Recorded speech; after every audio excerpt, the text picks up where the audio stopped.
Kanalıma hoş geldiniz. Bugün sizlere orkideleriniz çiçekliyken ve özellikle orkidelerinizin çiçek dalları yoksa çiçek dalı çıkarmasını teşvik edecek, aynı zamanda çiçekli orkidelerinizde de sürekli kullanabileceğiniz bir sıvı bitki besininden bahsedeceğim. Özellikle havaların ısınmasıyla evde hazırlamış olduğumuz sıvı bitki besinleri eğer uzun süre bekletirsek çiçeklerimizde ister istemez sineklenme, böceklenme yapabiliyor. Bu tarz problemlerle karşılaşmamak için bugün sizlere özellikle yaz boyunca su yerine de kullanabileceğiniz inanılmaz etkili bir sıvı bitki besini hazırlayacağız sizlerle beraber. Bu hem orkidelerinizin yeni yaprak çıkarmasına hem bol bol çiçek dalı ve kök çıkarmasına da inanılmaz etkili olacaktır.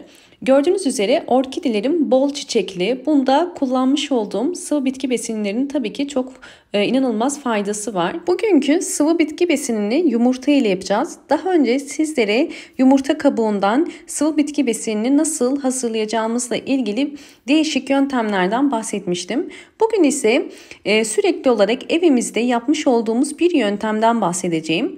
Bunun için gerekli malzememiz sadece su. Bir tencerenin içerisine suyumu koydum. İçerisine yumurtaları koyacağım. Öncesinde yumurtaları çeşmede yıkayacağım ve daha sonra tencerenin içerisine koyup kaynatacağım. Normalde bunu kahvaltı için hazırlıyorum. Sizler de sabahları eğer evde yumurta haşlıyorsanız sizlere tavsiyem bol suyun içerisinde haşlamaya çalışın. Böylelikle haşlamış olduğumuz yumurta suyunu evdeki bütün çiçeklerimize verebiliriz. Ben sadece 2 tane yumurta kullanıyorum. Sizler istediğiniz kadar yumurta kullanabilirsiniz. Yumurta sayısına göre suyu daha da artırabilirsiniz. 2 yumurta için ben 1 litre su koydum ve kaynamaya başladıktan 10 dakika sonra mutlaka ocağın altını kapatın. Daha fazla kaynatmayın. Bakın 10 dakika kaynadıktan sonra hemen ocaktan aldım ve içindeki yumurtaları çıkarıp suyun soğumasını bekleyeceğim. Evet, suyumuz soğudu. Artık bu suyu evdeki bütün çiçeklerinize verebilirsiniz. Hem orkidelerinize hem de evdeki menekşelerinize, aloe vera çiçeklerinize ya da diğer bütün çiçeklerinize verebilirsiniz. Bunun çiçeklerinize hiçbir zararı olmaz. Fakat çok faydasının olduğunu sizler de göreceksinizdir. Bakın bu şekilde suyumu koydum ve şimdi bu suyumuzun içerisinde bol miktarda kalsiyum var, fosfor var ve vitaminler var. Ve bunlar da zaten eğer evde çiçek besliyorsanız mutlaka belirli aralıklarla düzenli olarak vitaminler vermeniz gerekiyor. Şimdi ikinci yöntemimize geçelim. İkinci yöntem için yumurta kabuklarını yıkadım. Şimdi temiz olan yumurta kabuklarını bir şişenin içerisine koyuyorum. Bütün yumurtaları şişenin içerisine koyduktan sonra üzerine yine arıtma suyu koyacağım. Ve üzerine alabildiği kadar su ilave edin. Bu suyu koyduktan sonra kapağını kapatıp 3 gün bekletebilirsiniz. Özellikle kış aylarında uzun süre beklettiğinizde hiçbir sakıncası olmuyor. Fakat yaz aylarında ise bunu sadece bir gece bekletmeniz yeterli olabilir koku yapmaması için. Ve yumurta kalıntıları içerisinde yoksa koku yapmaz zaten. 3 gün bekleyen suyumuzu kullanacağız. Yumurta kabukları 3 gün bekledi ve şimdi bunu yumurta kabuklarından suyu süzeceğim. Ve orkidelerim için kullanacağım. Videomu eğer buraya kadar izlediyseniz ve videomu beğendiyseniz hemen beğen tuşuna basıp ve kanalıma abone değilseniz bana destek olmak için abone olabilirsiniz. Çiçeklerin güneş gibi, su gibi ihtiyaçlarının yanında mutlaka sıvı bitki besinlerine de ihtiyacı vardır. Bu çiçeklerin özellikle bol bol ve büyük çiçekler açmasına yardımcı oluyor. Her bir saksı için 5 yemek kaşığı kadar kullanıyorum. Bakın daha fazla kullanmıyorum. Sizler de bu yumurta kabuğu suyu gibi ya da diğer vitaminleri kullandığınız zaman orkidelerinizin özellikle bol çiçekli olmasına yardımcı olacaktır. Şunu da belirtmek istiyorum. Orkideler çiçekliyken tabii ki sıvı bitki besinleri verilir.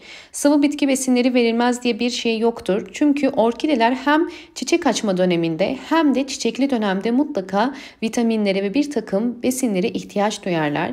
Ben düzenli olarak veriyorum. Sizlere de tavsiye ederim. Bu yumurta kabuğu haşlama suyunu normal su vermezseniz bile dahil düzenli olarak bunu verebilirsiniz. 15 günde bir ya da orkidelerinizin kökleri beyaza döndükçe bu sudan verebilirsiniz. Çok faydasının olduğunu göreceksiniz. Sizlere özellikle bakın sonuçlarını da göstermek istiyorum. Eğer düzenli olarak sıvı bitki besinleri verirseniz, bakın bu 2 yaprak sonradan çıkan yaprak, renginden de zaten anlaşılıyor. Sıvı bitki besinleri orkidelerin yaprak çıkarmasına özellikle çok fayda sağlıyor ve sağlıklı köklere sahip olmasına yardım ediyor. Bakın görüyorsunuz, bu köklerin hepsi yeni çıkan kökler ve kökler gayet aktif ve canlı. Orkidelerinizin köklerine bakarak sağlıklı olduğunu zaten anlayabiliyoruz.